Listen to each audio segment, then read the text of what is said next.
तो आज पढ़ेंगे हम part 3 of the Indian constitution.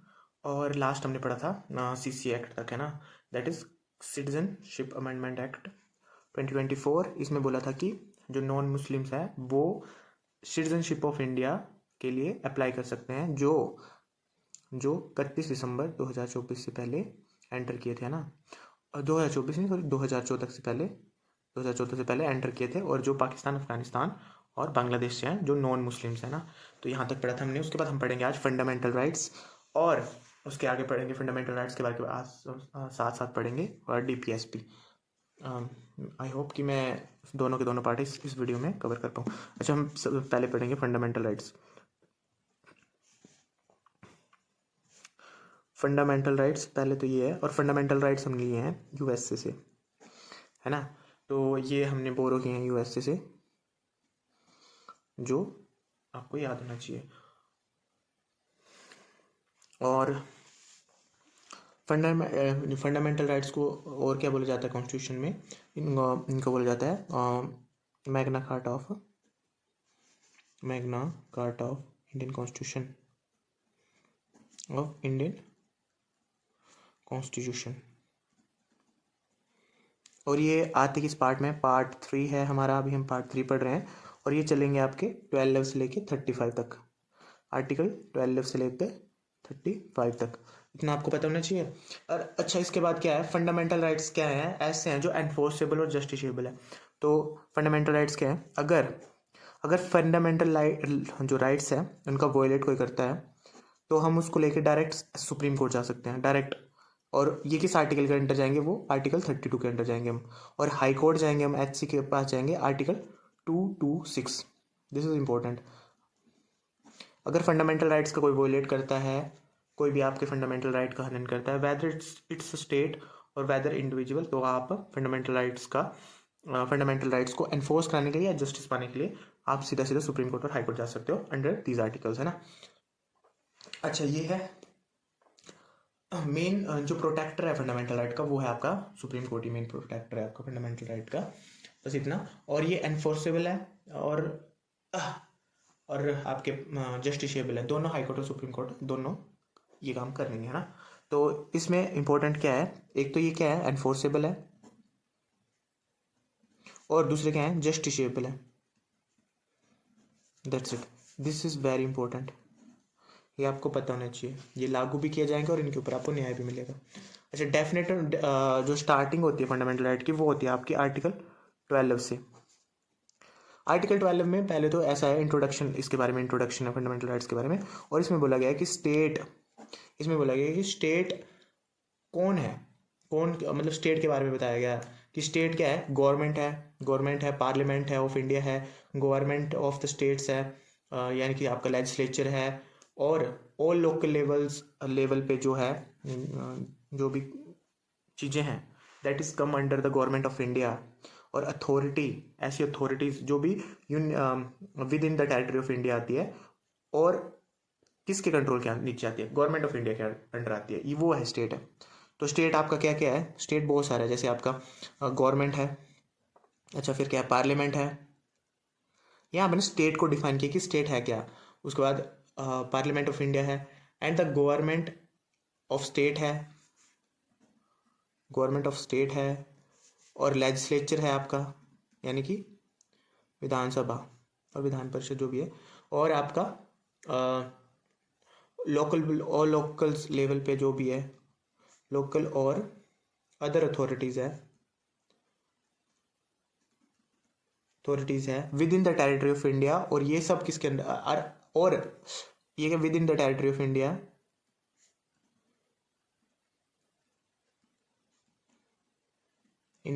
And under the control of government of India, under the control of government of India. तो state को define किया कि स्टेट क्या है? ये है स्टेट, पूरा का पूरा गवर्नमेंट का स्ट्रक्चर समझ सकते हो आप, चाहे वो आपका सेंटर लेवल पे है, स्टेट लेवल पे है, या लोकल लेवल पे है। इतना बस आपको इतना समझना है कि जो स्टेट का स्ट्रक्चर है वो स्टेट, इसमें वर्ड स्टेट डिफाइंड है कि स्टेट है क्या क्या।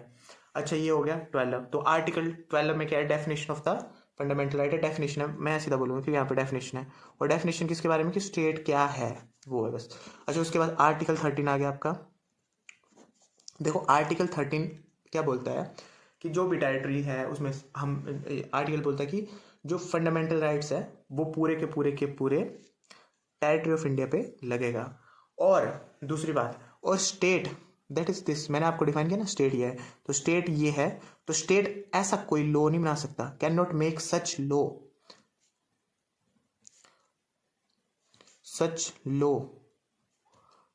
विच या एब्रिज करे, कम करे, या उसको वोलेट करे। किसको? जो हमारे राइट्स हैं, दैट इज फंडामेंटल राइट्स को, ठीक है, और करे।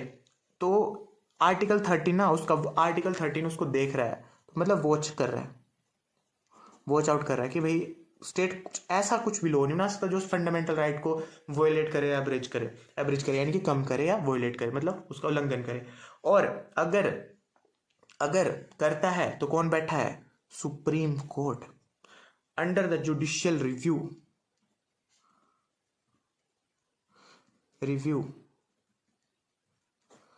बस ये है। और जुडिशियल रिव्यू भी हमने कहाँ से लिया है? यूएसए से लिया है। बस इतना इतना हल्का हल्का याद रखना कि आपको याद रखना कि स्टेट ऐसा कुछ नहीं बना। स्टेट मतलब गवर्नमेंट ऑफ इंडिया है, गवर्नमेंट ऑफ द स्टेट है, लोकल बॉडीज है, कुछ भी है। और इवन दो अथॉरिटीज, कौन कौन सी अथॉरिटीज? जैसे पुलिस है ना, बाकी जो आपकी छोटी छोटी अथॉरिटीज है, पुलिस है, सीबीआई है, जो भी है, ऐसा कुछ कोई भी ऐसा अगर वोलेट करेगा, कोई एक्ट पास कर दिया या कोई रिट कर दिया, ऑर्डिनेंस पास कर दिया, कुछ भी छोटा सा एक लेजिस्लेचर के थ्रू आपका क्या बोलते हैं उसको, एग्जीक्यूटिव ऑर्डर पास कर दिया, कुछ भी अगर जो फंडामेंटल लॉ को वायलेट करता है तो वो सीधा सीधा नल एंड वॉइड होगा। और कौन है? सुप्रीम कोर्ट उसको कर सकता है ना। तो ये है मतलब judicial review. But judicial exact word of judicial review हमारे कॉन्स्टिट्यूशन में नहीं दिया गया है, वो doctrine of judicial review explicitly mention किया है, बस इतना है। हमारे पास कितने फंडामेंटल राइट्स हैं करेंटली? हमारे पास पहला है राइट टू इक्वालिटी, दूसरा है हमारे पास राइट टू फ्रीडम, तीसरा है हमारे पास right against exploitation,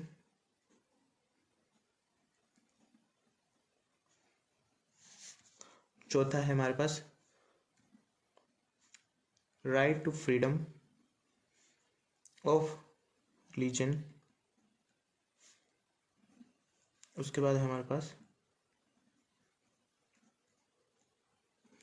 cultural and educational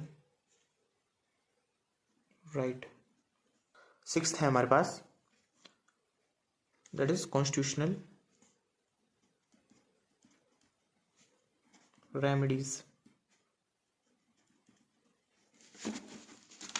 ये है हमारे पास 6 फंडामेंटल राइट्स। एक हमारा स्क्रैप हो गया, that is right to property, है ना। तो बस इतना। पहला है हमारा राइट टू इक्वालिटी, जो चलेगा हमारा आर्टिकल 14 से 18। और इसमें हमें पढ़ेंगे, पहले सबसे पहले पढ़ेंगे आर्टिकल 14। मैं यहाँ पे आर्टिकल लिखते जाऊँगा 14। और ये है हमारा equality before law, equality before law. तो ये है कानून के लिए सब समान है, सबको सेम ही लेवल की पेनल्टी पड़ेगी, सभी को सेम ही लेवल की सजा मिलेगी अगर कोई वॉयलेट करता है, कुछ करता है। तो ये है। और सबको समान अधिकार मिलेंगे, है ना। वॉयलेट करेगा तो भी समान अधिकार भी समान मिलेंगे। ये है मतलब इक्वालिटी बिफोर लॉ। और ये हमने कहाँ से लिया है? ब्रिटेन कॉन्स्टिट्यूशन से लिया है।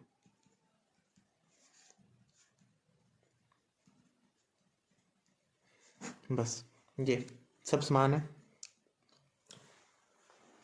समान लेवल की प्रोटेक्शन है, समान लेवल का पनिशमेंट है, समान लेवल का सब कुछ समान है। इक्वालिटी बिफोर मतलब कानून के समक्ष सब समान है। अच्छा, article 15, what does article 15 says? Article 15 says कि अगर यहाँ पे आपको प्रोहिबिट किया गया है, मनाही मतलब निषेध किया गया है, prohibition of discrimination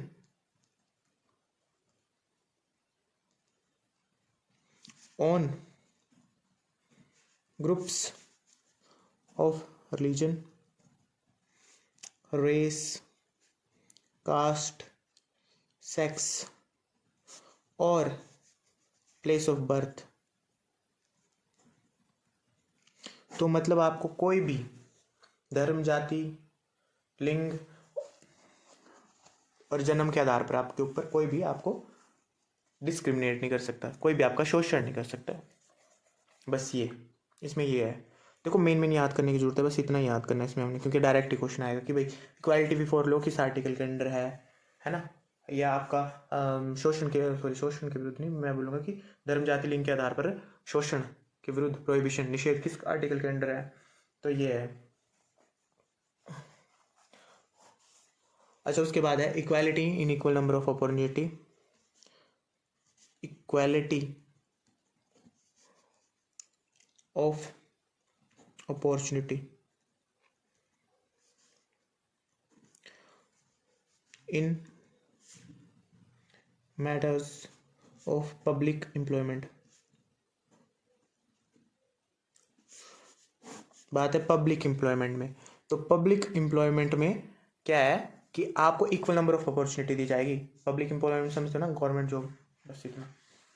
government sector में जितने भी है तो आपको किसी भी आपके ऊपर भेदभाव नहीं किया जाएगा कि आप इससे यहाँ से हो या इस क्षेत्र से हो, या आपका जन्म यहाँ हुआ है, किसी के आधार पर भी कुछ भेदभाव नहीं किया जाएगा। मतलब भेदभाव करने की तो बात नहीं, पर आपको अपॉर्चुनिटी मिलेगी, आपको बराबर समान अधिकार मिलेंगे। जितना जैसे मतलब कॉमन ग्राउंड मिलेगा, टेस्ट जैसे टेस्ट है एक कॉमन ग्राउंड है, तो आपको इक्वल नंबर ऑफ अपॉर्चुनिटी मिल रही है। जो भी आप एग्जाम फॉर्म फिल कर रहे हो या एग्जाम देने वाले हो, तो आपको इक्वल नंबर ऑफ अपॉर्चुनिटी मिलेगी। सिर्फ और सिर्फ पब्लिक एम्प्लॉयमेंट में है, यहाँ पे प्राइवेट नहीं है। पब्लिक में आपको, पब्लिक जो है सरकारी संस्थान, जिसके अंदर सरकारी जो भी सरकारी संस्थान है उसके अंदर आपको इक्वल नंबर ऑफ अपॉर्चुनिटी मिलेगी। बस ये है।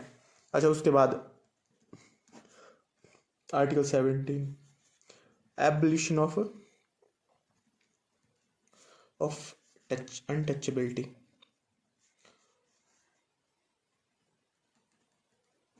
जो छुआछूत है को इसमें खत्म कर दिया गया है ना। तो ऐसा आ सकता है कि एबलिशन ऑफ अनटचेबिलिटी कब हुआ, जब से भारतीय संविधान लागू हुआ तब से।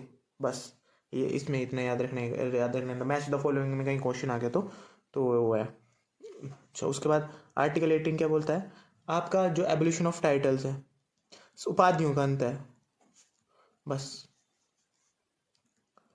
टाइटल्स, उपाधियों का अंत है। उपाधि मतलब कैसे, मतलब जो भी उपाधि, जैसे आप उपाधियों का अंत है यहाँ पे, जैसे आप अपने नाम के साथ कोई भी उपाधि लगा सकते हैं। जैसे महात्मा गांधी है तो महात्मा उनकी उपाधि है। तो मतलब ये है। तो अब नहीं लगा सकते, वो तो पहले की बात है, लेकिन अब नहीं लगा सकते। अब कोई भी उपाधि आपके नाम के ऊपर कोई अगर उपाधि देगा तो आप उस उपाधि को अपने नाम के साथ यूज़ नहीं कर सकते हो बैंक वगैरह में।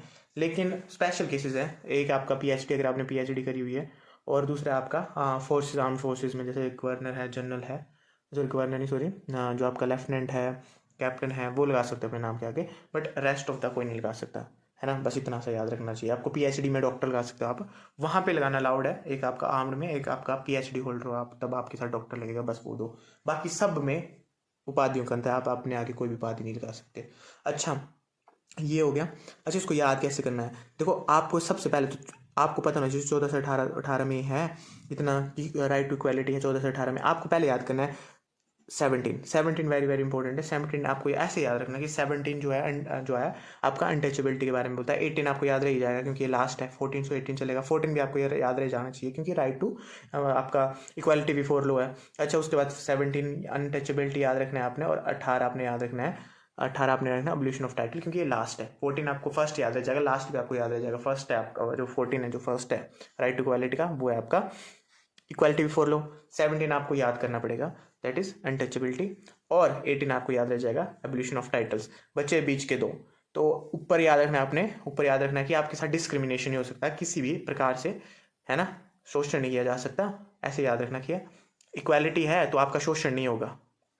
आपको जब 14 में इक्वालिटी दी है तो आपका शोषण नहीं होना चाहिए, और शोषण नहीं होगा तो आपको इक्वल नंबर ऑफ अपॉर्चुनिटी मिलेगी। बस इतना याद रखना, ऐसे याद रखना। 17 आपको याद रखना है कि आपके साथ छुआछूत, अनटचेबिलिटी को बैन किया गया है, एबलिश कर दिया गया है, ठीक है।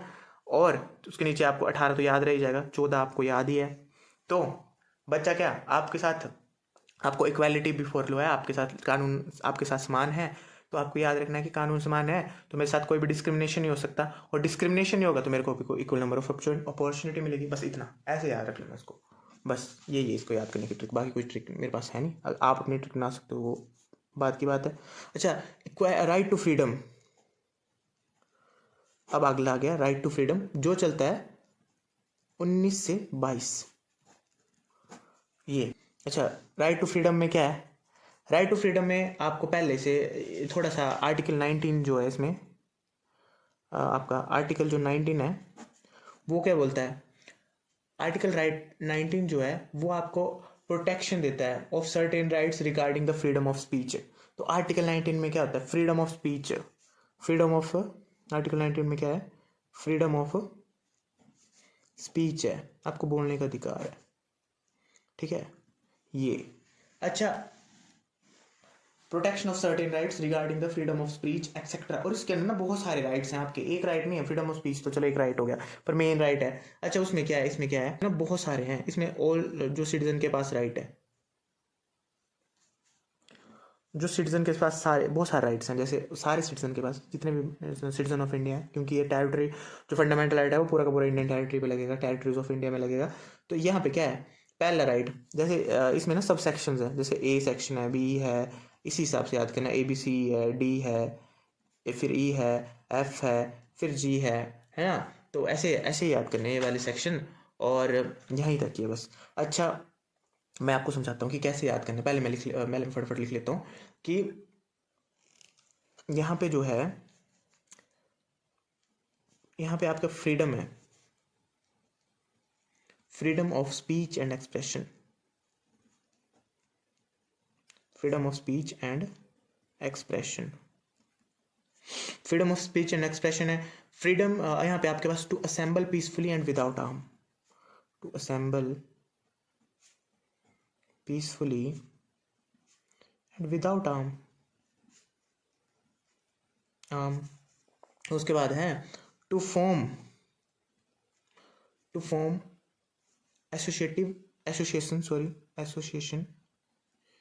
एसोसिएशन और यूनियंस। अच्छा, उसके बाद यूनियन बना दिया आपने, उसके बाद आप क्या बना सकते हो? To move freely throughout the territory of India. अच्छा, उसके बाद क्या है? To reside and settle in any part of India में, सेम ऐसे है ना। उसके बाद right to property,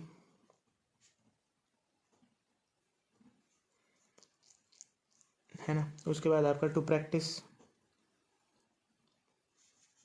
any profession और to carry on any occupation and trade और बिजनेस, ठीक है। तो इसको याद करने का ट्रिक क्या है? अच्छा, सबसे पहले तो आपको याद रखना है ये 44th अमेंडमेंट 1978, इसको अमेंडमेंट के अंडर इसको रिमूव कर दिया गया है ना, ये आपको याद होना चाहिए। बस इतना, जो F है वो रिमूव हो गया है अब एज पर कॉन्स्टिट्यूशन। अच्छा, इसमें क्या है? मान लो X, मैं मान लेता हूँ यहाँ पे X है, X ने कुछ बोलना स्टार्ट किया, वो क्या है? और एक्टर है, जो भी है ना। उसके बाद यहाँ पे क्या हो गए? लोग असेंबल हो गए, असेंबल हुए, तो असेंबल हो गए, और असेंबल होने के बाद हमने क्या बना दिया? कि यूनियन बना दी। यूनियन बनाने के बाद क्या? हम थ्रू आउट द इंडिया घूमे, यानी फ्रीली मूव करे थ्रू आउट द इंडिया, मतलब यूनियन बना दिया भाई, अब मूव तो करना है हमने, डिफरेंट जगह पे अपना काम करना है। तो फिर हम क्या करें? अब डिफरेंट जगह पे हम क्या करोगे? सेटल हो गए। सेटल होने के बाद हमने प्रॉपर्टी खरीद ली, प्रॉपर्टी खरीदने के बाद हमने बिजनेस कर दिया, ट्रेड स्टार्ट कर दिया, बस हो गया, याद हो गया। ए से हमने स्टार्ट किया और हमने जी पे ख़त्म किया। सो पहला क्या बोलता है? Freedom of speech and expression. आप कहीं आपके पास बोलने का क्या, आपके पास एक्सप्रेस करने का क्या, आपके पास फ्रीडम है इस चीज़ को बोलने की, आपके पास बोलने का अधिकार है। ये हो गया पहला। दूसरा, देखो हम बहुत सारे लोग विदाउट आर्म कहीं पे भी असेंबली बना सकते हैं, पर बस दिक्कत ये है कि वो जो नॉर्मल जो दिनचर्या है वो उसका मतलब वॉयलेट ना करे। बट हम असेंबल हो सकते हैं, तो आप मेले में जाते हो तो वहाँ पे भी तो असेंबल ही होते हो, है ना। विदाउट आर्म आप असेंबल कर सकते हो। अच्छा ठीक है, उसके बाद हम यूनियन, एसोसिएशन और यूनियन बना सकते हैं। बिल्कुल बना सकते हैं, बिल्कुल बना सकते हैं, क्यों नहीं बना सकते। हम यूनियन बना सकते हैं, बनती नहीं है यूनियन, कितनी सारी यूनियन बनती है।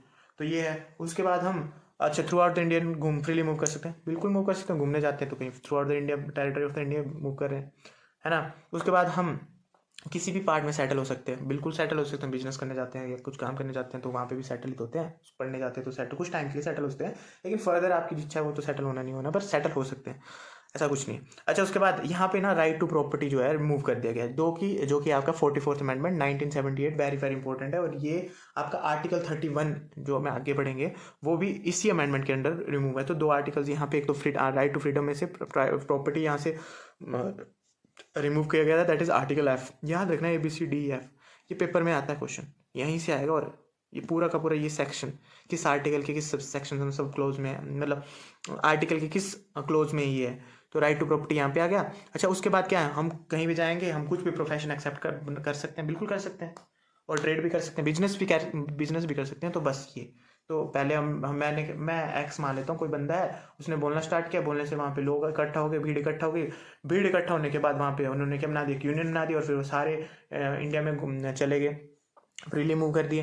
फिर वहाँ पे जाके सेटल हो गए, सेटल होने के बाद उन्होंने प्रॉपर्टी खरीद ली, प्रॉपर्टी होने के बाद उन्होंने बिजनेस स्टार्ट कर दिया अपना। भाई कुछ ना, तो प्रॉपर्टी का बिजनेस स्टार्ट करने के लिए प्रॉपर्टी तो खरीदनी पड़ेगी ना। तो बस ये आप कुछ भी बना लीजिए, अपनी हिसाब से बना सकते हो आप। तो ये हो गया। अच्छा उसके बाद अगला नेक्स्ट जो आर्टिकल है वो है आपका, नेक्स्ट जो आर्टिकल है that is article 20, protection in respect of conviction of for offences. ये है कि प्रोटेक्शन मिलेगा आपको in respect of conviction for offences. देखो इसमें ना तीन आते हैं, 1 2 3, ऐसे ऐसे पढ़ेंगे हम इसको। एक तो मैं बोलूंगा एक्स पोस्ट फैक्टो लो, ठीक है। एक को मैं बोलूंगा नो डबल जेओपार्डी, ठीक है। और लास्ट है आपका नो सेल्फ इंक्रिमिनेशन। तो इसमें क्या आता है, देखो फंडामेंटल राइट्स का टॉपिक थोड़ा लंबा है। इसमें क्या आता है, देखो आपको ना आर्टिकल 20 क्या बोलता है, मैं आपको डायरेक्ट समझाता हूँ। आर्टिकल 20 क्या बोलता है कि मान लो कोई एक्स लो है, एक तो आपको प्रोटेक्शन मिलेगी किसमें, जब ऑफेंस मतलब कन्विक्शन ऑफ ऑफेंस होगा, ठीक है। इसमें पहला तो ये है कि एक्स पोस्ट फैक्ट इफेक्ट। मान लो कोई भी बिल है, मान लो एक्स कोई बिल, मान लो हमने यहाँ पे कोई बिल है और मान लो पास हो गया, वो पास हो गया। अब मान लो कोई पास होने की डेट है 12, हम कुछ भी ले लेते हैं 12 जून और 2025 ले लेते हैं, चलो। तो इससे पहले का लो और इससे बाद का लो, मान लो कुछ भी है, GST का ले लेते हैं हम। तो GST का, और इसके बाद GST का है। अच्छा ये 24 सितंबर वाला है, तो ये अलग है ना। तो इसको मान लो हमने कुछ सर्टेन गवर्नमेंट ने कुछ लॉ बनाया, मान लो कोई एक्स लॉ है, मान लो कुछ लॉ बनाया कि जो वुमेन्स एज है फॉर मैरिज वो इंक्रीज करके 21 कर दी गई है, मान लेते हैं हम। हिमाचल में तो शायद हुआ है और लेकिन बाकी अदर स्टेट्स को मेरे को नहीं पता। अच्छा तो मैं यहाँ पे क्या है, एक्स उन्होंने क्या इंक्रीज करके 18 से इंक्रीज करके 21 कर दी, लेकिन डेट है ये, इस डेट से पहले जिन्होंने शादी करी है, चाहे वो 18 के ही हैं, लड़की, मेनली लड़की के बारे में बात हो रही है ना, लड़की की तो 21 ही है जो भी है, या 24 है मान लो, या लड़कियों की 21 कर दी, लड़के की 24 कर दी। तो जिन लड़के ने 21 यहाँ पे, तो उन्होंने यहाँ पे इस डेट से पहले तो उनकी एज ठीक थी, मतलब अकॉर्डिंग टू लॉ थी, तो उन्होंने शादी कर ली। लेकिन किसी ने इस डेट के बाद शादी की तो आपको पेनल्टी पड़ेगी, लेकिन इससे पहले नहीं पड़ेगी। लेकिन ऐसा इसका मतलब ये है कि आपने उस डेट लॉ से बनने से पहले कुछ काम कर लिया, तो वो इस लॉ पे, इस वाले लॉ पे जो बाद में बना लॉ, वो एप्लीकेबल नहीं होगा। लेकिन अगर आपने बाद में करी है और आप अंडर एज हो अकॉर्डिंग टू द लॉ, तो फिर आपके ऊपर पनिशमेंट लागू होगी, जो भी है इसके अंडर पनिशमेंट दी गई है। लेकिन अगर इससे पहले करी हुई है तो वो लागू नहीं है, क्योंकि आपने उस टाइम के लॉ के अकॉर्डिंग करी है, ना कि इस लॉ के अकॉर्डिंग। और ये लॉ बना था आपका जो भी है 20 जून 2025 में। इसके बाद वाले में अगर आप करते हो, अगर आप लॉ को वायलेट करते हो, तो फिर वो पनिशेबल होता है। तो ये है इसमें, ये है आपका एक्सपोस्ट फैक्टो लॉ। ठीक है। दूसरा क्या है? दूसरा है double jeopardy. No double jeopardy. देखो किसी बंदे ने, मान लेते हम कोई एक्स बंदा है, एक्स मान लेते चलो राम है, और उसने कुछ क्राइम किया, चाहे कॉग्निजेबल है non cognizable, that is different matter, ये नहीं मैटर कर। मान लो उसने कुछ क्राइम किया है, ठीक है। उस क्राइम में उसको सजा, मान लो उसने सजा काट ली है 3 साल की, 3 years की, तो उसने सजा काट ली। तो उस सजा के लिए उसको दोबारा से ये नहीं बोला जा सकता कि तूने ये क्राइम किया, तू फिर से अंदर जा। तो उसको दूसरी बार सजा नहीं दी जा सकती, उसने सजा ऑलरेडी ही काट ली है। तो इस केस में उसको दोबारा से सजा नहीं होगी। तो ये हो गया। अच्छा, उसके बाद ये है नो सेल्फ इंक्रिमिनेशन। आपको आपको जब कोर्ट, मान लिया आपने किया है, नहीं किया है, आप अंडर ट्रायल हो, मान लो आप क्या हो, अंडर ट्रायल हो, ट्रायल के अंडर हो, लेकिन आपको क्या हो गया, मान लो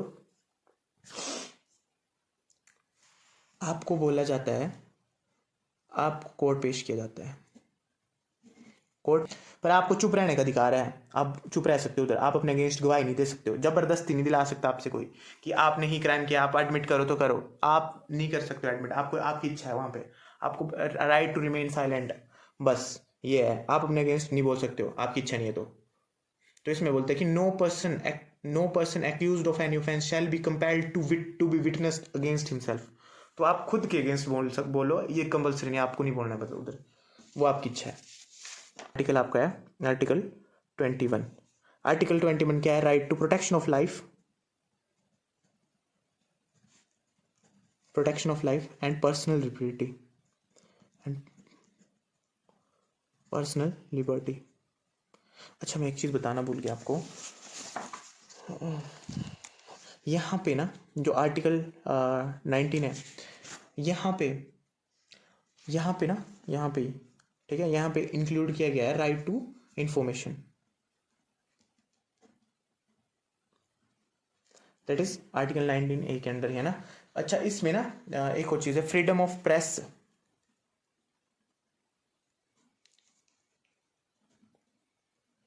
फ्रीडम ऑफ प्रेस इम्प्लिसिट है, मतलब प्रोवाइड नहीं करती है, पर इसके अंदर ही मानी जाती है, बस ऐसा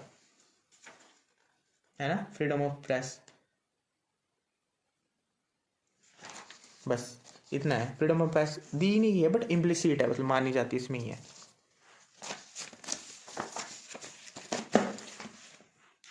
तो इसमें बोलता है कि जो फ्रीडम ऑफ प्रेस है इंडियन कॉन्स्टिट्यूशन में, the Indian constitution does not provide for the freedom of press separately, it explicit in the article 19 and the restrictions that limit the freedom in the case of individual apply to the press also. बस ये मतलब freedom of speech इसमें बोला गया कि इसमें ही निहित है, ये है इम्प्लिसिट, मतलब इसमें ही निहित है, बस इतना, इसमें ज़्यादा कुछ याद करने वाला है नहीं।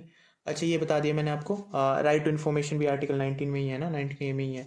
तो उसके बाद आर्टिकल 21 क्या बोलता है? राइट टू लाइफ है, मतलब ये हमारा सीधा कुछ नहीं, प्रोटेक्शन ऑफ राइट है, राइट टू लाइफ है, राइट टू लाइफ है, ये है। तो this is very very important. Even though आपकी इमरजेंसी भी लग जाएगी ना, तो राइट टू लाइफ आपका एक तो आर्टिकल 21 भी नहीं आपका सस्पेंड होगा, बाकी सस्पेंड होगी, लेकिन आर्टिकल 20 और 21 आपका सस्पेंड नहीं होगा। आर्टिकल 19 भी आपका सस्पेंड नहीं होगा, लेकिन एक केस में आपका आर्टिकल 19 सस्पेंड हो जाता है। वो मैं आपको जब आगे पढ़ेंगे, तो मैं आपको जब एमरजेंसी के बारे में पढ़ेंगे तो वहाँ पढ़ाऊँगा। लेकिन जहाँ तक मुझे अच्छे से याद है, तो जो आर्टिकल 19 है वो शायद आपका नेशनल इमरजेंसी के टाइम ही है, नेशनल इमरजेंसी के केसेस है, वहाँ पे आर्टिकल 19 आपका सस्पेंड हो जाता है। पर वो आपका सस्पेंड होता है जब आपके ऊपर वॉर का शायद खतरा हो, शायद उस टाइम सस्पेंड होता है, शायद मेरे को ऐसे याद है। आर्टिकल 21 क्या बोलता है कि आपके पास जीने का अधिकार है, कोई भी आपका ये अधिकार नहीं छीन सकता।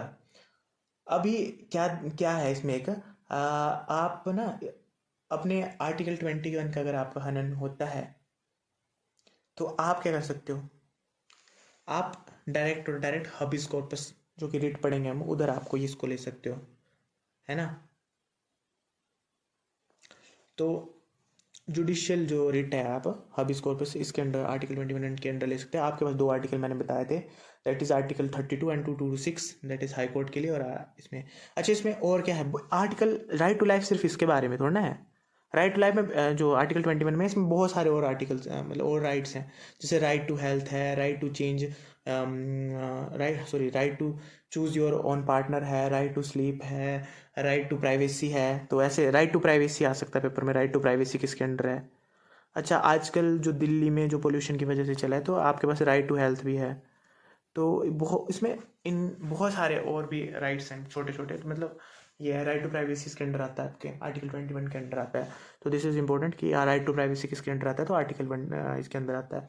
अगर आपका कोई राइट का हनन करते हो तो आप हबिस कॉर्पस आप इंडिविजुअल मान लो कि आपको पकड़ लेता है, कैद कर लेता है, तो भी आप हबिस कॉर्पस ले सकते हो। अच्छा ये है वो मैं आपको रिट वाले सेक्शन में बता दूंगा। अच्छा आर्टिकल 21A,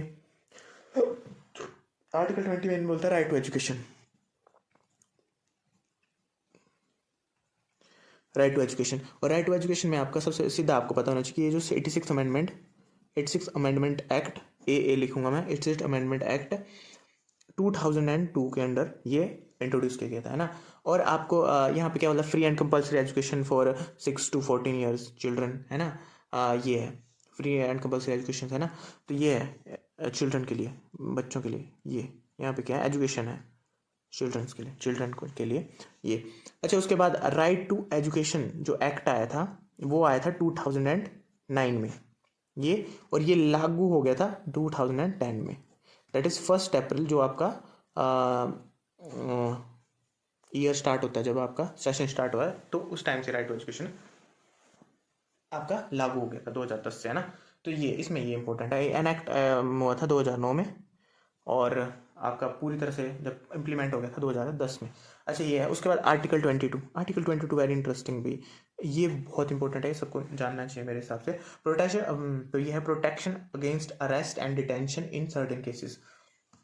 तो ये क्या बोलता है, प्रोटेक्शन अगेंस्ट अरेस्ट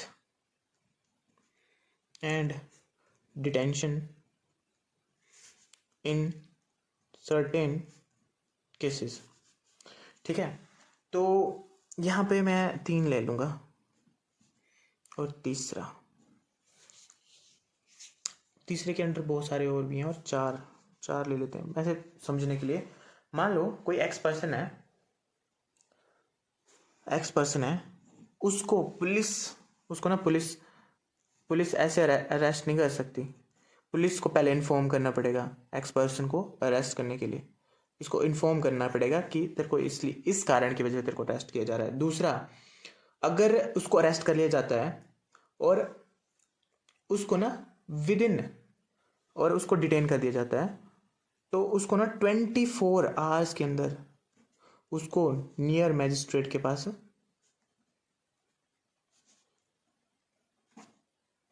उसको प्रेजेंट करना पड़ेगा, है ना। तो मैजिस्ट्रेट के पास उसको प्रेजेंट करना पड़ेगा विद इन 24 आवर्स, है ना। तो ये है। अच्छा मान लो किसी पर्सन को अरेस्ट कर दिया गया है और उसको रीजन नहीं पता है, उसको पकड़ लिया पुलिस वालों ने।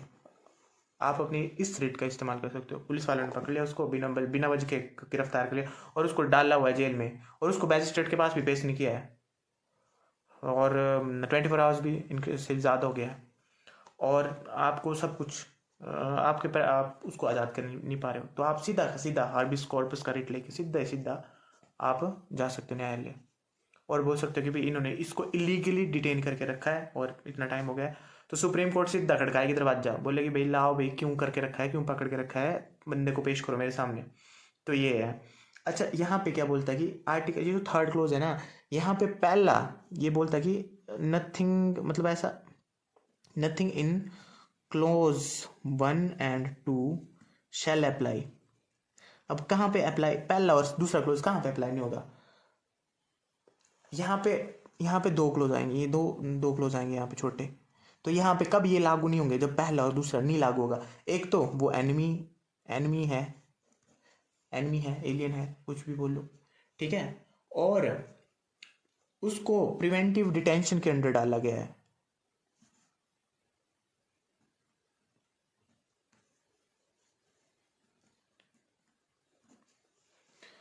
तो उसको, तो यहाँ पे ये क्लोज नहीं लगेंगे, ये फर्स्ट और सेकंड। प्रिवेंटिव डिटेंशन का केस ले लो बस, कि ये हमारे देश के लिए खतरा है, फलाना है, जो भी है, तो वहाँ पे ये क्लोज नहीं लगेंगे। और उसको ना विदाउट ट्रायल है, और इसमें ना फोर्थ क्या बोल सकता है, फोर्थ क्या बोलता है, अगर किसी बंदे को प्रिवेंटिव डिटेंशन में डाल दिया है ना, तो उसको उसको 3 महीने से ज़्यादा नहीं रखा जा सकता, मतलब नॉट लॉन्गर देन 3 मंथ उसको प्रिवेंटिव डिटेंशन के अंडर नहीं रख सकते हैं। 3 मंथ के बाद उसको पेश करने पड़ेगा कोर्ट के सामने। लेकिन यहाँ पे अगर बंदा एलियन नहीं है, यहाँ का लोकल बंदा है, मान लो कि इसको पुलिस ने अरेस्ट कर लिया है, तो आप डायरेक्ट हर्बिस कॉर्पस का रिट लो, कहने सीधा पहुंच जाओ उनके मुंह के बाद, और कोर्ट खुद खटकाएगी इनको फिर। बस इतना याद रखना है कि आपको पुलिस इलीगली डिटेन नहीं कर सकती है, डिटेल करेगी तो आपको पुलिस को बताना पड़ेगा कि आपको क्यों पकड़ा जा रहा है, फिर 24 आवर्स के अंदर आपको मैजिस्ट्रेट के पास पेश करना पड़ेगा। इलीगली डिटेन करती है तो आपका परिवार कोई और बंदा जाके ले सकता है ना, वो हबिस कोर्पस में आपका कॉन्स्टिट्यूशनल रेमेडी जो आपका 6th फंडामेंटल राइट्स है उसके अंदर मैं बताऊंगा ना। तो ये है, तो इतना हो गया। उसके बाद अगला आर्टिकल जो आता है आपका, सेक्शन जो आता है आर्टिकल का, that is right against exploitation.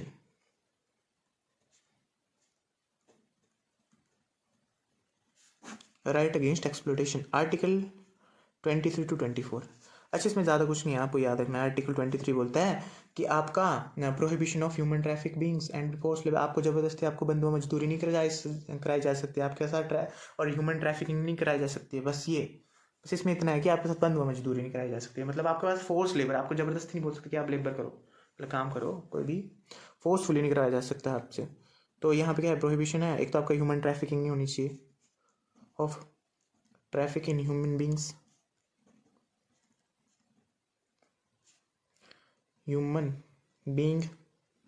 and forced labor। और आर्टिकल 24 क्या बोलता है, ये बोलता है कि जो बच्चे हैं 14 साल से कम के बच्चे हैं उनको फैक्ट्रीज में एम्प्लॉय नहीं किया जा सकता। सो ये है, और ऐसी फैक्ट्री जो हैजार्डस है नेचर में, हैजार्डस इन नेचर, तो आपको 14 साल से कम बच्चों के ऊपर आप उनको एम्प्लॉय नहीं कर सकते, है ना। तो prohibition of employment of children in factories और एक्सेट्रा जो भी हैजार्डस केमिकल है ना, no children below the age of 14। तो मैं यहाँ पे लिख दूंगा 14, below 14 childrens can't be employed in factories, है ना। अंडर 14, यहाँ पे बस आपको याद रखना है कि 14 साल से कम बच्चों को हैजार्डस जो भी केमिकल फैक्ट्रीज है वहाँ पे एंगेज नहीं किया जा सकता, बस इतना।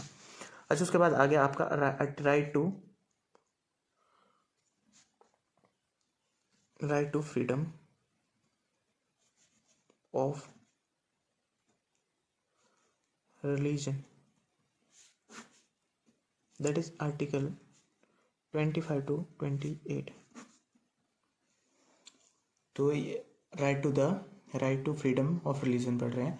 और हाँ, ये मैंने आपको बता दिया था कि बिलो 14 जो चिल्ड्रन है वो आपके कहीं भी फैक्ट्रीज है या आपका हैजार्डस फैक्ट्रीज है, माइंस है, वहाँ पे आप इनको एंगेज एम्प्लॉयमेंट नहीं दे सकते, है ना।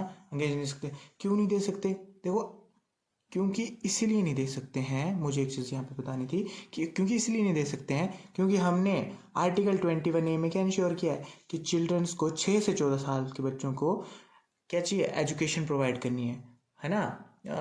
ये इनका फंडामेंटल राइट है। तो यहाँ पे तो फिर अगर ये बिलो द 14 अगर हम एम्प्लॉयमेंट करेंगे, बच्चों को एम्प्लॉयमेंट दे देंगे, तो this is the वोलेशन of fundamental right, है ना।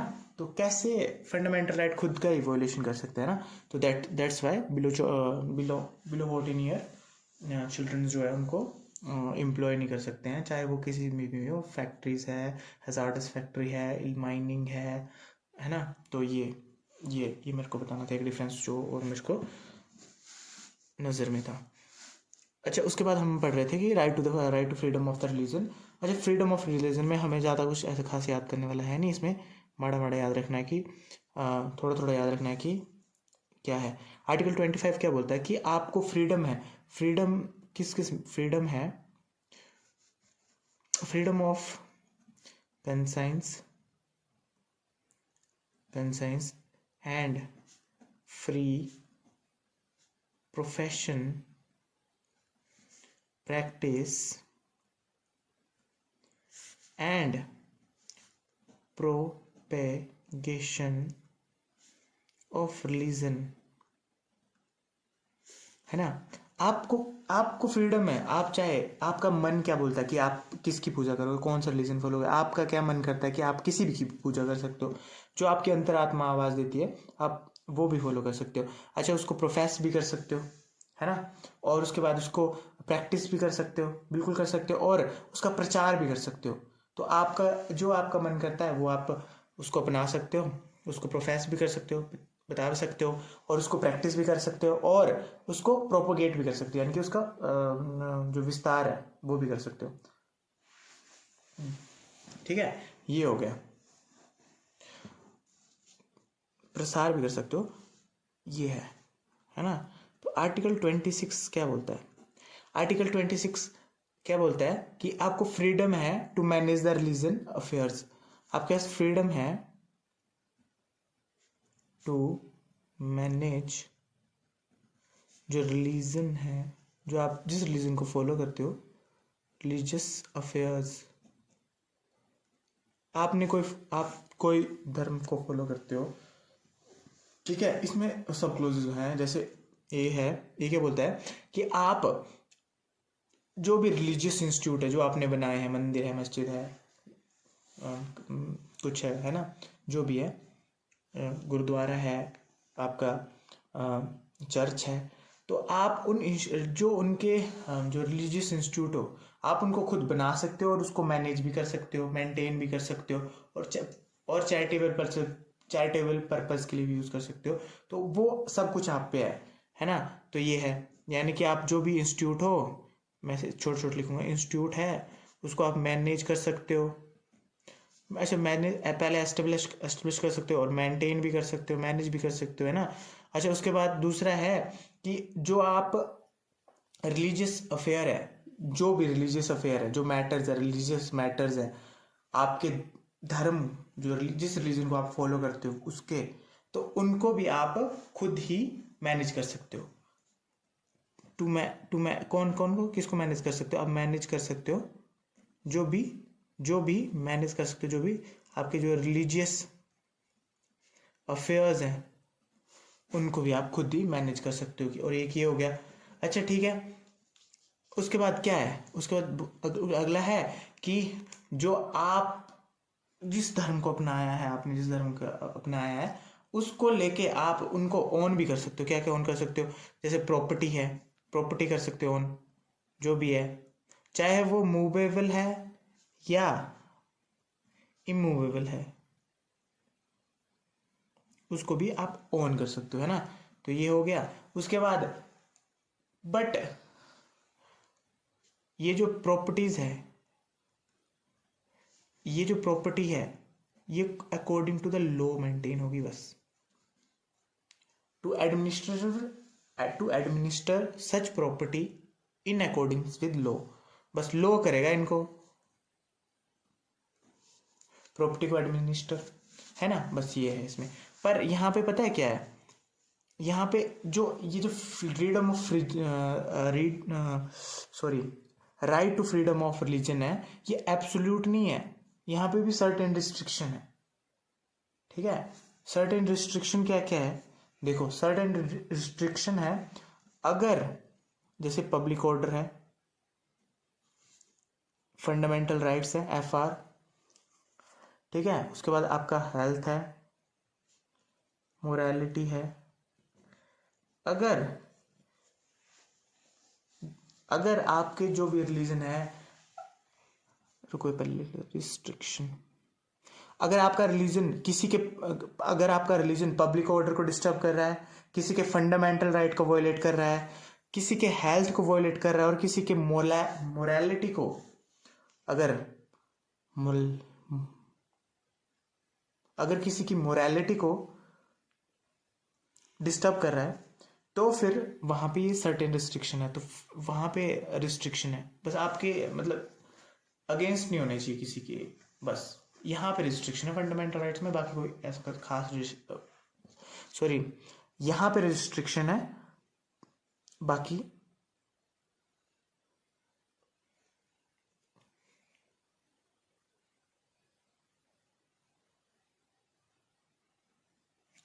सो फंडामेंटल राइट्स में जो right to freedom of religion है, सिर्फ में इसमें यही रिस्ट्रिक्शन है, बस इतना है। बाकी नेक्स्ट है,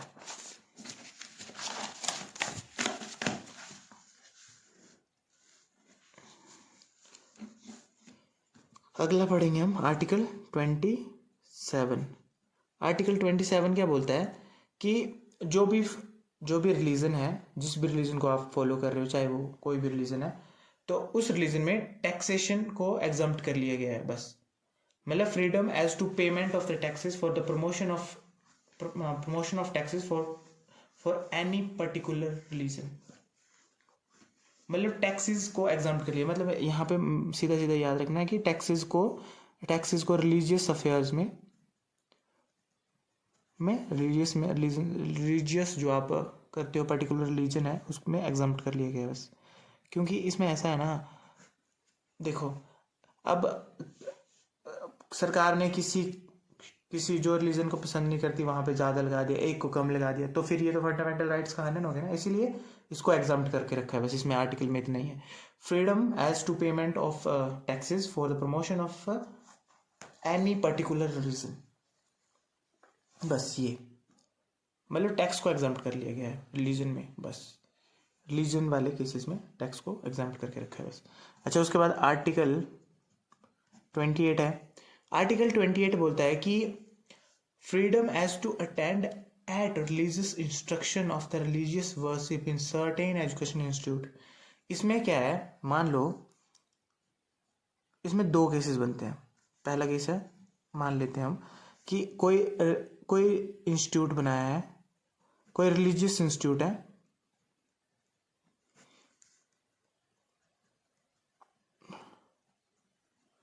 है ना। तो वहां पे कुछ रिलीजन के लिए प्रेयर करते हैं सुबह मॉर्निंग में। अगर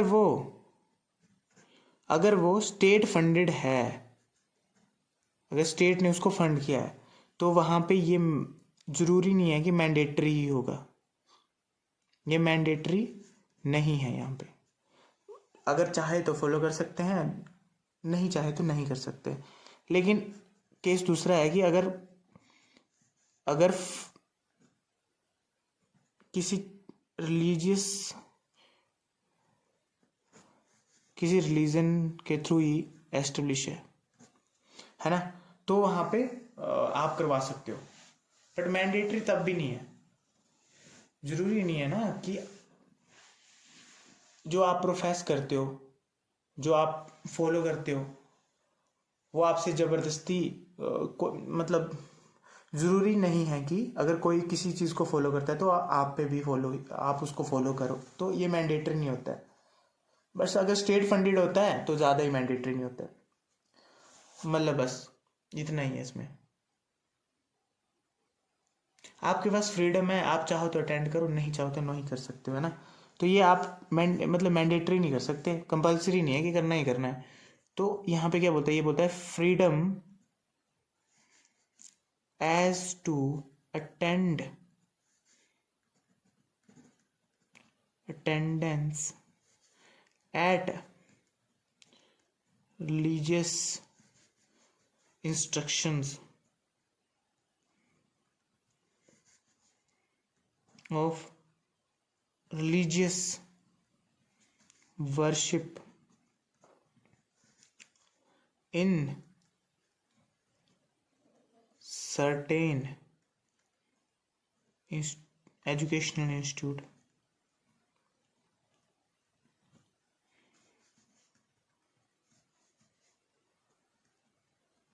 ये है ना, बस इतना है, इतना ही है। मतलब अगर आपके पास फ्रीडम है, कोई भी रिलीजियस इंस्टीट्यूट है, एजुकेशनल है, तो वहाँ पे कंपलसरी नहीं है।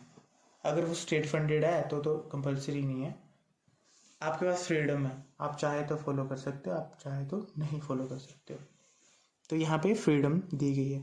अच्छा, आर्टिकल नेक्स्ट आता है हमारा आर्टिकल 29 to 30, जो कि है हमारा कल्चरल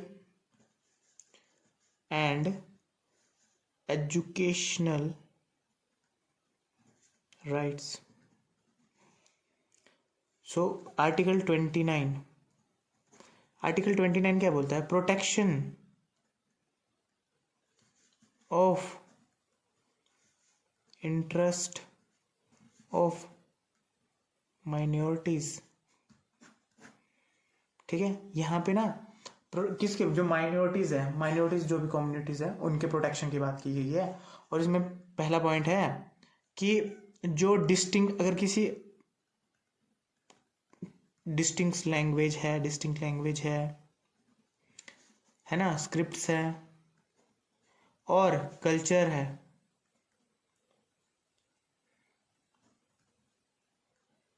तो उनको पूरी की पूरी आज़ादी है उनको प्रोटेक्ट करने की, अपनी लैंग्वेज की, अपनी स्क्रिप्ट्स जो भी उनकी लिपि है और उनका कल्चर है, उनको प्रोटेक्ट करने की उनके पास पूरा पूरा राइट है, उनके पूरे के पूरा राइट है। बस इतना याद रखना है आपने। अच्छा, दूसरा बोलता है, मैं समझाता हूँ पहले, कि जो कोई भी सिटीजन ऑफ इंडिया है उनको डिनाई नहीं कर सकता एडमिशन लेने पे ऐसे एजुकेशनल इंस्टीट्यूट में जो मेंटेन किए जाते हैं स्टेट के द्वारा, या स्टेट उनको फंड करता है ना। तो आप उन स्टेट में किसी भी सिटीजन को ऑन ग्राउंड, किस ग्राउंड पे आप उनको डिनाई नहीं कर सकते हो? रिलीजन, रेस, कास्ट और लैंग्वेज और एनी ऑफ देम, किसी के बेसिस पे आप उनको डिनाई नहीं कर सकते उस इंस्टीट्यूट में एडमिशन लेने से, है ना। So no citizen shall denied admission into any educational institute maintained by state or receiving aid out of state fund on ground of religion, race, caste, language or any of them। मैंने आपको समझा दिया। सो ये है कि आप किसी भी सिटीजन को डिनाई नहीं कर सकते ऐसे एजुकेशनल इंस्टीट्यूट में एडमिशन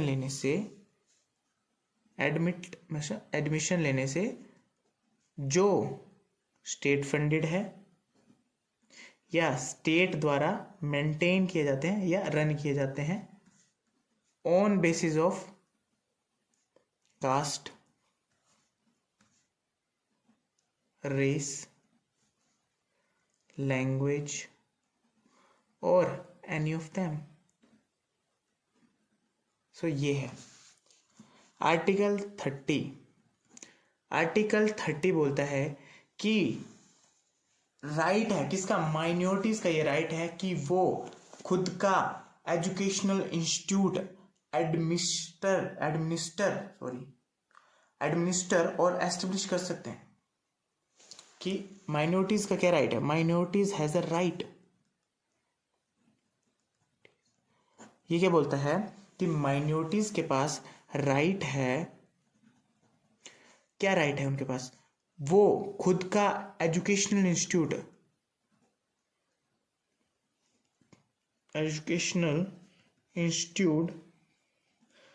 वो क्या कर सकते हैं? एक तो क्या कर सकते हैं? उसको एस्टेब्लिश कर सकते हैं और उसको एडमिनिस्टर भी कर सकते हैं ना। बस ये इतना ही याद रखना है। अच्छा, ये हो गया हमारा 5th फंडामेंटल राइट। अब हमारा आर्टिकल 31, जो कि हमारा पहले हुआ करता था जो राइट था, पर ये अभी निकाल दिया गया था, है ना। तो ये कौन सा है? ये है आपका कंपल्सरी एक्विजिशन ऑफ प्रॉपर्टी, जो कि रिमूव कर दिया गया है। एक ही अमेंडमेंट है, 44th अमेंडमेंट 1978, है ना। बस ये आपको याद होना चाहिए इधर।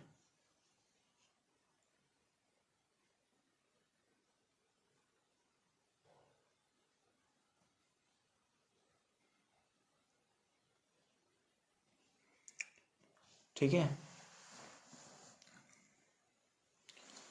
और जो हमारा राइट टू प्रॉपर्टी है, नाउ इसको कहाँ डाला गया है, 300A में। Now it is a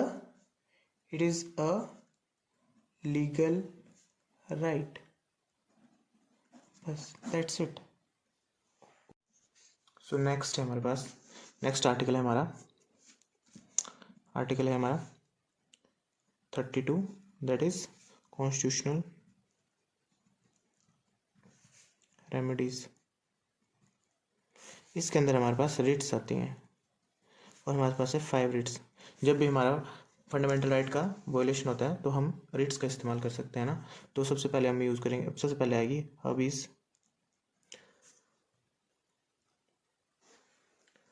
corpus. हबीज corpus का मतलब होता है to have the body of. मान लो कोई एक्स पर्सन है और पुलिस उसको डिटेन कर देती है, मतलब अरेस्ट कर लेती है और उसको जेल में डाल रखती है। वो 24 घंटे अंदर हमारे पास क्या है, आर्टिकल 22 क्या बोलता है, अगर पुलिस आपको अरेस्ट करती है तो आपको 24 घंटे के अंदर अंदर उसको कोर्ट के सामने मैजिस्ट्रेट के पास पेश करना पड़ेगा। और पुलिस ऐसा नहीं करती है, ठीक है, ये केस फर्स्ट है। पुलिस ऐसा नहीं करती है तो आप देखो, आप तो खुद जा नहीं सकते हो क्योंकि आप तो अरेस्टेड हो। तो आपके बिहाफ पे कोई भी, आपके पेरेंट्स है ना, आपके पेरेंट्स, सिस्टर, ब्रदर, कोई भी है, सिस्टर है, ब्रदर है या आपका फ्रेंड है, वो वो क्या करेंगे, कोर्ट जाएंगे और सुप्रीम कोर्ट आएंगे। डायरेक्ट सुप्रीम कोर्ट जा सकते हो आप इसके अंडर। और वो बोलेंगे और सुप्रीम कोर्ट बताएंगे कि ऐसा ऐसा है, हमारे जो जब आप है, जो एक्स बंदा है उसको डिटेन कर लिया गया है और अरेस्ट कर लिया गया। और तो फिर क्या बोलेगी पुलिस को, एक वो आएगा, लेटर आएगा, जो रिट आएगी, कमांड करेगी ना। रिट्स का मतलब होता है मेनली कमांड करना। तो कमांड करेगी और बोलेगी कि भाई क्यों डिटेन करके रखा है इसको। वो बोलेंगे कि इसको पेश करो सुप्रीम कोर्ट, मतलब हमारे सामने कोर्ट में पेश करो।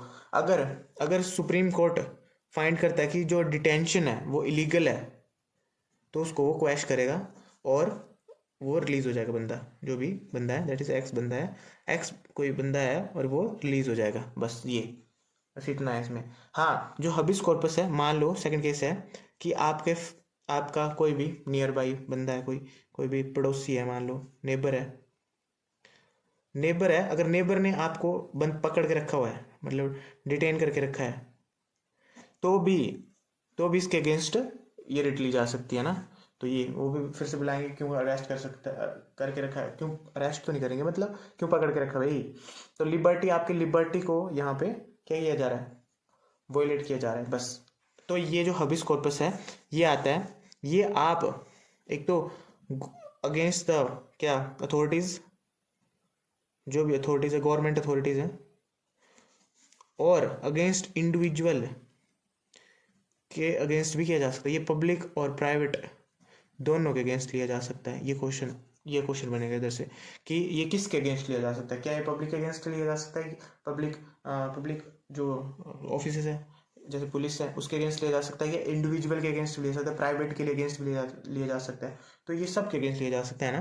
तो ये है, तो ये फर्स्ट हबिस कॉर्पस, इसका मतलब होता है to have the body of. और ये पब्लिक और अथॉरिटीज और एज वेल एज इंडिविजुअल के अगेंस्ट लिया जा सकता है, क्योंकि इंडिविजुअल प्राइवेट ही है ना। तो ये, उसके बाद मैंडमस, दोनों के लिए ये। अच्छा, मैंडमस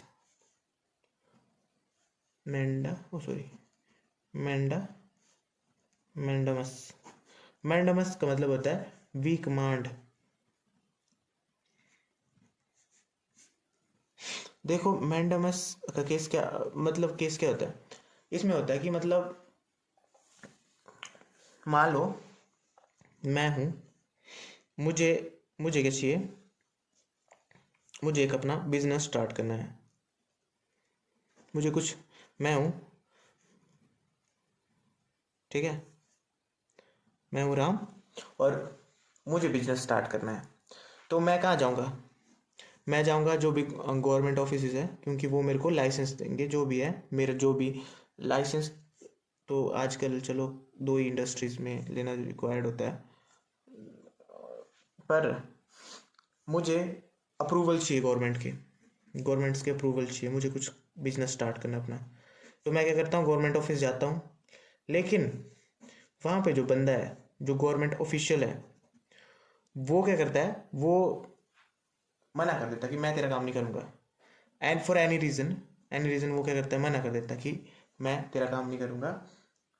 तो जो भी अगर मना करता है, रिश्वत लेना चाहता है, जो भी करना चाहता है, और तो है ना, तो रीज़न है। अच्छा, तो फिर मैं राम क्या करेगा, राम कहाँ जाएगा, राम जाएगा सुप्रीम कोर्ट, और सुप्रीम कोर्ट को बताएगा कि मैं ऐसा ऐसा बिजनेस करना चाहता हूँ, लेकिन पब्लिक ऑफिस वाले काम नहीं कर रहे हैं।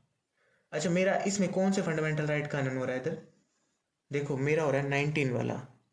19 मैंने आपको बताया था कि आप कुछ भी कुछ भी प्रोफेशन कर सकते हो, आपकी इच्छा है ना।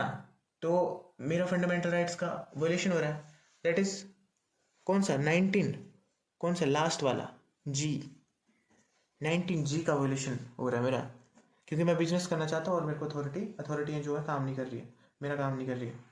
तो आपके इस फंडामेंटल राइट का वोल्यूशन हो रहा है। और सुप्रीम कोर्ट क्या करेगी, कमांड करेगी इस ऑफिशियल को कि भाई काम कर, काम करनी तो तेरी बारी आ गई है। सो ये क्या करेगा, फटाफट काम करेगा और आपका काम हो जाएगा। तो ये है मैंडामस का रूल, है ना। उसके बाद आता है आपका मैंडामस आने के बाद आता है आपका प्रोहिबिशन। प्रोहिबिशन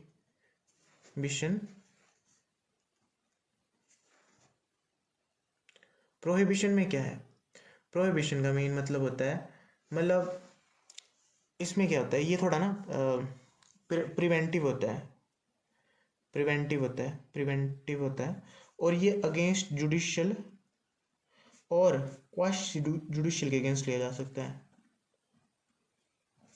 ये इसका ये मतलब होता है ना। इसके बाद मतलब क्या है, ये जैसे हायर कोर्ट जो होता है, जो हायर कोर्ट्स हैं, वो लोअर कोर्ट को बोलेंगे कि आप अपनी जुडिक्शन के बाहर काम कर रहे हैं, चाहे क्वासी जुडिशियल में आपके बहुत सारे भी आगे, जैसे आपका मैजिस्ट्रेट है, ट्रिब्यूनल्स है, कमीशंस है ना, जुडिशरी ऑफिसर्स हैं, जो भी है, जो भी हायर कोर्ट से लोअर कोर्ट बोलेगा, और जितने भी लोअर में आते हैं, जैसे हाई कोर्ट और सुप्रीम कोर्ट के पास, सुप्रीम कोर्ट हाई कोर्ट दोनों प्रोहिबिट कर सकते हैं जो लोअर कोर्ट है।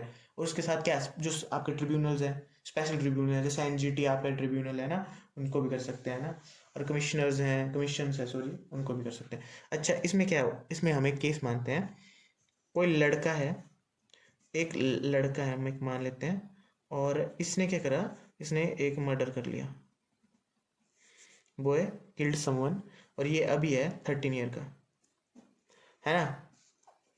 अब 13 ईयर का, और इसको मर्डर करने के बाद इसको पुलिस पर अरेस्ट करती है, अरेस्ट करने के बाद इसको कोर्ट में पेश किया जाता है, और ये है आपका लोअर कोर्ट है कोई, ठीक है, लोअर कोर्ट है, तो लोअर कोर्ट है, तो यहाँ पे क्या होगा कि इसको पता लगता है, बॉय का पता लगता है कि लोअर कोर्ट के पास इसको जुरिडिक्शन करने की पावर नहीं है, इसके पास नहीं है पावर लोअर कोर्ट का, और क्योंकि जो अंडर 16 चलते हैं वो जुवेनाइल कोर्ट्स में चलते हैं,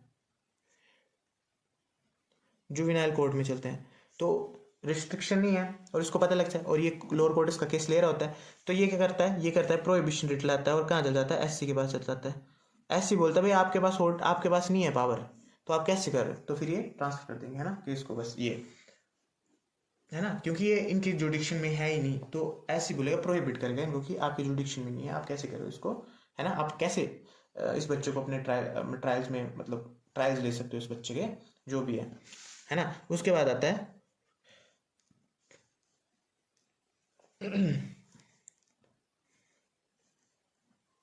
शर्श्री, है ना। उसके बाद आता है अपना शर्श्री। शर्श्री का मतलब होता है to clarify, to clarify, sorry to clarify नहीं, टू सर्टिफाई। शर्श्री का मतलब होता है टू सर्टिफाई, ठीक है। इसमें इसमें भी क्या है, ये ना थोड़ा टू टाइप में बिहेव करता है। पहले हम एक पढ़ लेते हैं इसका फर्स्ट वाला, हम इसको लेते हैं क्यूरेटिव में।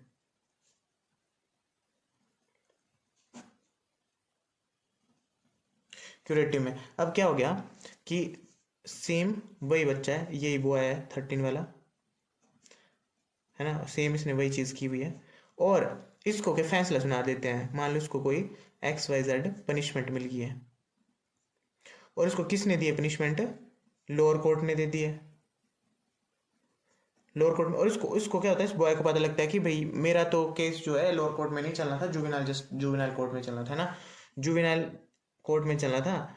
और तो ये इसको पता लगता है, तो ये कहाँ जाता है, ये कहाँ जाता है, ये जाएगा सुप्रीम कोर्ट, सुप्रीम कोर्ट जाएगा। और ये जो केस है ये क्यों जाएगा, क्योंकि आपका इक्वालिटी बिफोर लॉ,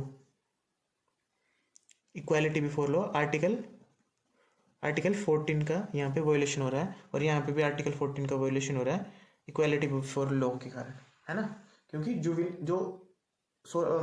आपके 16 साल से कम बच्चे हैं उनका केस किसके पास चलेगा, जुवेनाइल कोर्ट के पास चलेगा, ये है ना।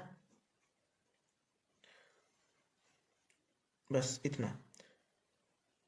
उसके बाद ये SC क्या करेगा, SC देखेगा कि वोलेशन हुआ है आर्टिकल 14 का, तो SC क्या करेगा, यहाँ पे क्वैश कर देगा जो भी वर्डिक्ट है, जो भी वर्डिक्ट है किसकी, लोअर कोर्ट की वर्डिक्ट है, वो SC क्वैश कर देगा। बस ये एक तो ये काम है। दूसरा इसका काम प्रिवेंटिव काम भी है। प्रिवेंटिव काम कैसे है, अगर वैसे ही ऊपर वाला केस, अगर ज्यूरिडिक्शन के बाहर कोई काम कर रहा है, कोई भी चीज़ है ना, तो वहां पे भी क्या कर सकता है, ट्रिब्यूनल्स को बोलेगा तुम इसको पेंडिंग जो और पेंडिंग केस को क्या करो, ट्रांसफर कर दो, है ना। बस तो प्रिवेंटिव भी है, इसमें ट्रांसफर भी कर सकते हैं, ठीक है। प्रिवेंटिव है क्योंकि वो उनके जुडिक्शन में नहीं है, तो वो क्या करेगा, ट्रांसफर कर देगा हायर कोर्ट्स को, या जो भी जुडिक्शन में, जैसे यहाँ पे ट्रायल लोअर कोर्ट क्या करेगा, जुवेनाइल कोर्ट को ट्रांसफर कर देगा केस। बस इतना है। अच्छा इसमें जो है ना, अब जो भी एडमिनिस्ट्रेटिव है, अगर वो भी वोलेट करेंगे तो भी हो जाएगा, है ना। पर इसमें आपको एक याद रखना है कि अगर फैसला दे दिया है तो आपको तो क्या करेगा, सुप्रीम कोर्ट इसको क्वैश कर देगा, बस इतना। इसमें बस इतना ही है। हाँ ये जो मैंने बताया आपका प्रिवेंटिव जो है, ये आपका एडमिनिस्ट्रेटिव अथॉरिटीज़ के लिए भी है ना। ये चीज़ मैं बताना भूल गया कि एडमिनिस्ट्रेटिव अथॉरिटीज़ के अगेंस्ट भी जो आपका शस्त्री है वो जारी की जा सकती है, और प्रोहिबिशन क्वासी जुडिशियल और जुडिशियल के अगेंस्ट करी जाती है ना। पहले नहीं था लेकिन बाद में ये जोड़ा गया है ना, इसमें ज़्यादा होशियार करने का लायक है नहीं, बस इतना ही है। अच्छा उसके बाद आता है क्यो वारंटो। क्यो वारंटो ऐसा है कि मतलब बाय व्हाट वारंट, इसका मतलब है कि बाय व्हाट वारंट, है ना। अच्छा ये है। उसके बाद इसमें पता है क्या केस है, मान लो इसमें आपको प्रूव करना पड़ेगा कि आपके वोलेशन, आपका जो फंडामेंटल राइट का उसका वोलेशन हुआ है। तो हम कौन सा केस लेंगे, यहाँ पे लेंगे हम article 16 that is equal number of opportunity in public sector, है ना। तो क्या होता है कि आपको पता ही है गवर्नमेंट कुछ पोस्टें क्या करती है, इसको बाद में लेंगे, पहले क्या करते हैं, इसको हम ऐसे समझते हैं कि गवर्नमेंट क्या करती है, कुछ पोस्ट्स निकालती है जो डायरेक्ट रिक्रूटमेंट से निकलनी होती है ना, तो अब कोई ऑफिस है, कहीं ऑफिस से निकलेगी, है ना। तो वो क्या करता है, इस नोटिफिकेशन को नोटिफाई नहीं करता है, यहाँ पे नोटिफाई नहीं करेगा, और क्या करता है अपने बंदे लगा देता है, कोई भी है XYZ नाम के बंदे, और रिक्रूट हो जाते हैं, है ना, और उन जॉब लग जाते हैं। तो आप क्या करोगे, आप लोगे क्यो वारंटो, और आपका कौन सा फंडामेंटल राइट का नन हुआ 16। आप किसके पास जाओगे, SC के पास जाओगे, SC को बोलोगे कि XY ये बंदे भर्ती हो गए हैं, और नोटिफिकेशन निकली थी और डायरेक्ट रिक्रूटमेंट के थ्रू भर्ती होनी थी, लेकिन यहाँ पे भर्ती नहीं हुई और अपने बंदे रख लिए गए जो है XYZ। तो आप जाओगे SC के पास, SC देखेगी हाँ भाई इसके आर्टिकल जो 16 है फंडामेंटल राइट है, इसका वोलेशन हुआ है, जो equal number of opportunity in public है ना, पब्लिक सेक्टर में। तो ये क्या करेगा, ये बोलेगा भाई आपने कैसे कर दिया, भाई ऐसे कैसे कर दिया, है ना, कि कैसे आपने इन बंदों को भर्ती कर दिया जो इलीगल, ये तो इलीगल है ना, तो बस ये भी क्वैश हो जाएगा और बस खत्म। तो ये है। और दूसरा केस ऐसे मान लेते हैं हम, ये X है, ये Y है। अब ऑन एज और एक्सपीरियंस के अकॉर्डिंग X को प्रमोट होना था, दोनों पब्लिक ऑफिस में है, इसको प्रमोट होना था, लेकिन ये थोड़ा चहीता था सीनियर्स का, तो इसको प्रमोट कर देते हैं, ये प्रमोट हो जाता है, पर होना था इसने, ये प्रमोट नहीं होता है, ये प्रमोट हो जाता है। तो ये जाएगा सुप्रीम कोर्ट के पास कि मेरे फंडामेंटल राइट का वोल्यूशन हुआ है ना, और तो फिर यहाँ पे भी इसको गिराएगा और ये बन जाएगा फिर से, बस दैट्स इट। ये है कि वारंट कि आपके पास क्या वारंट है भाई, कि आपने कैसे लीगैलिटी ले लिया जो अथॉरिटी है उस एरिया की, बस वही है, बस बाकी कुछ नहीं। अच्छा, उसके पास ये जो है ये ओनली अगेंस्ट किसके लिए जा सकता है, सिर्फ और सिर्फ आपका पब्लिक जो है ऑफिस के अगेंस्ट लिया जा सकता है ना, बस इसका ये है। अच्छा, एक चीज़ मैं बताना भूल गया कि जो आपका मैंडेमस है वो किसके अगेंस्ट नहीं लिया जा सकता। मैंडेमस आपका किस किस के अगेंस्ट नहीं लिया जा सकता है, एक्टिंग CGI जो प्रेजेंट CGI है वो, जो आपका गवर्नर ऑफ द स्टेट है और प्रेसिडेंट है, उनके अगेंस्ट नहीं लिया जा सकता, और आपका बस इन्हीं के अगेंस्ट नहीं लिया जा सकता, दो। अच्छा हाँ, एक और चीज़, प्राइवेट के अगेंस्ट नहीं ले सकते आप ना मैंडेमस, प्राइवेट वाले जो भी प्राइवेट सेक्टर है उसके अगेंस्ट नहीं ले सकते, और आप प्राइवेट इंडिविजुअल के अगेंस्ट भी नहीं ले सकते ना, बस ये है।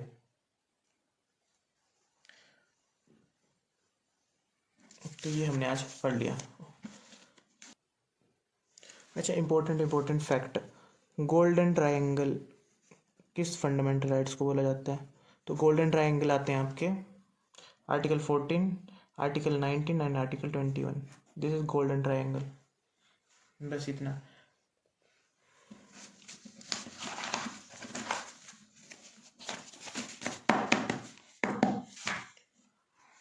अच्छा, ये है, बाकी फंडामेंटल राइट्स जो फॉरेनर्स को नहीं मिलते हैं, कौन से फंडामेंटल राइट्स हैं जो फॉरेनर्स को नहीं मिलते हैं, not given, FR not given to foreigners,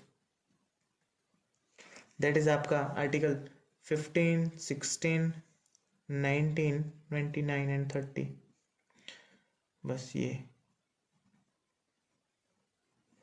है ना, जैसे मैं समझा, आर्टिकल 33 है, आर्टिकल 32 मैंने आपको बता दिया रिट्स के बारे में। आर्टिकल 33 बताता है कि पार्लियामेंट के पास पावर है कि जो बंदे, पार्लियामेंट के पास पावर है मॉडिफाई करने के लिए जो बंदे आर्म फोर्सेस में है या फोर्सेस में है ना, एप्लीकेशन टू द फोर्सेस, मतलब फोर्सेस के लिए कुछ फंडामेंटल राइट रिस्ट्रिक्ट हो सकते हैं, ये मॉडिफाई कर सकते हैं, गवर्नमेंट के पास पावर है ना।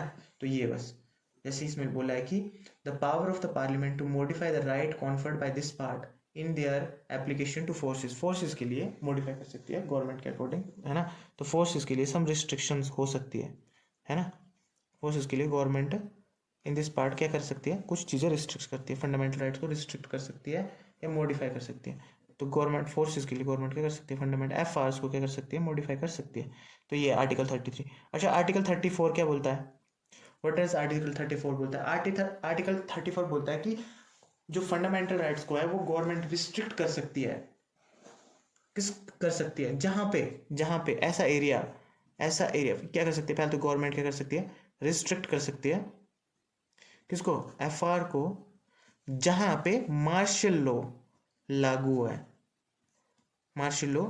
है, ऐसा एरिया जहां पे मार्शल लॉ लगा है तो वहाँ पे सर्टेन फंडामेंटल राइट्स को गवर्नमेंट कर सकते हैं, government can restrict the fundamental right, है ना।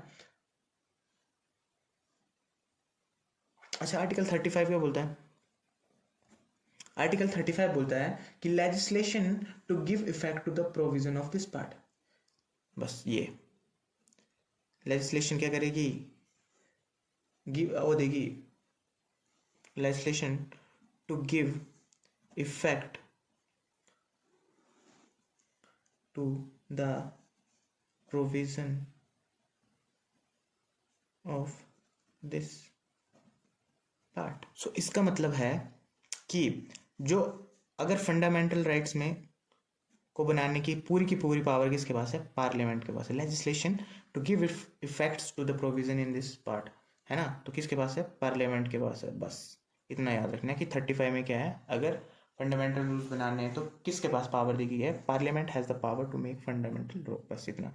Legislation to give effect to this provision to the provision of this part, बस इतना याद करना है। फंडामेंटल राइट्स को बनाने की पावर किसके पास है? पार्लियामेंट के पास है। बस ये फोर्सेस में मतलब मॉडिफाई कर सकती है, मतलब जो भी आपके पास फोर्सेस हैं उनके कुछ राइट्स को रिस्ट्रिक्ट कर देती है आर्टिकल 33, और गवर्नमेंट के पास वो पावर है। अच्छा, उसके बाद 34 ये है जहाँ पे मार्शल लॉ लगा है, सैन्य शासन लगा है, वहाँ पे गवर्नमेंट कुछ फंडामेंटल राइट्स को रिस्ट्रिक्ट कर सकती है। बस इतना है, इतना ही है काफ़ी आज के लिए।